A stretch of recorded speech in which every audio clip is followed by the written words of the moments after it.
हार न मानना मिथिलेश से सीखो।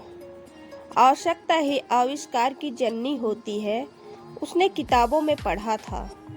इसका रियल लाइफ में क्या लेना देना है उसे नहीं पता था। आइए मिथिलेश की कहानी से जानते हैं।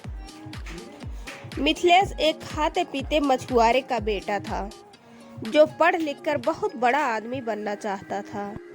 वह बहुत ही मेहनती और अपने काम के प्रति समर्पित लड़का था। आगे की पढ़ाई पूरी करने के लिए दिल्ली गया और उसके माँ बाप पढ़ाई करने के लिए पैसे भेजते रहते थे। एक दिन मिथिलेश को पता चलता है कि उसके माता पिता का एक सड़क दुर्घटना में मृत्यु हो जाती है। मिथिलेश के ऊपर दुखों का पहाड़ टूट जाता है। वह भागकर अपने घर चला जाता है। अब उसके पास रुपए पैसों का कोई स्रोत नहीं था जिससे वह आगे की पढ़ाई जारी रख सके। उसने सोचा क्यों न मछलियों का ही व्यवसाय आगे बढ़ाया जाए। क्योंकि यह उसका फैमिली बिजनेस था तो वह इस चीज में माहिर था।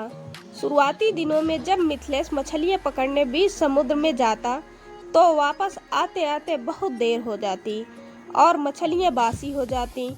यह उसके लिए एक बड़ी समस्या बन गई, क्योंकि लोग बासी मछलियां खरीदने से कतराते थे। इस समस्या का हल निकालने के लिए मिथिलेश ने अपनी बोट में फ्रीजर लगवा लिया। वह मछलियां पकड़ने के बाद उन्हें फ्रीजर में डाल देता था। इससे मछलियां लंबे समय तक ताजी बनी रहती थीं। लेकिन लोगों ने फ्रीजर में रखी मछलियों का स्वाद पहचान लिया। वे ताजी मछलियों की तरह स्वादिष्ट नहीं लगती थी। लोग उन्हें खास पसंद नहीं करते थे और खरीदना नहीं चाहते थे। इस समस्या से निपटने के लिए मिथिलेश ने अपने बोट में फिश टैंक बनवा लिया। मछलियां पकड़ने के बाद वे उन्हें पानी से भरे फिश टैंक में डाल देते। इस तरह वे ताजी मछलियां बाजार तक लाने लगे। लेकिन इसमें भी एक समस्या आ खड़ी हुई। फिश टैंक में मछलियां कुछ देर तक इधर उधर विचरण करती, लेकिन ज्यादा जगह न होने के कारण कुछ देर बाद स्थिर हो जाती। मिथिलेश जब किनारे तक पहुंचता तो वे सांस तो ले रही होती थी, लेकिन समुद्री जल में स्वतंत्र विचरण करने वाली मछलियों वाला स्वाद उनमें नहीं था। लोग चख कर ये अंतर कर लेते थे। ये मिथिलेश के लिए फिर से परेशानी का सबब बन गई। इतनी कोशिश करने के बाद भी समस्या का कोई अस्थायी हल नहीं निकल पा रहा था।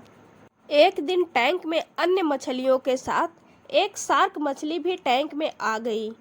शार्क मछली को टैंक से बाहर निकालना भी एक बड़ी समस्या थी, किंतु शार्क मछली के आ जाने से मिथिलेश की सारी समस्या ही हल हो गई। शार्क मछली कुछ मछलियों को मारकर खा जाती थी। इस तरह कुछ हानि मिथिलेश को जरूर होती थी, लेकिन जो मछलियां किनारे तक पहुंचती थी उनमें स्फूर्ति और ताजगी बनी रहती थी। ऐसा शार्क मछली के कारण होता था, क्योंकि शार्क मछली के डर से मछलियां पूरे समय अपनी जान बचाने के लिए सावधान और चौकन्नी रहती थीं। इस तरह टैंक में रहने के बावजूद भी वे ताजी रहती थीं। तो दोस्तों, इसी तरह हमारी जिंदगी भी है।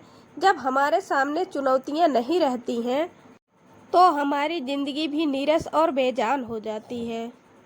हम साधारण जिंदगी जीने को मजबूर हो जाते हैं। रूपी चुनौती के आने से हमारी जिंदगी एक्टिव बनी रहती है और हम बड़े मुकाम हासिल करते हैं।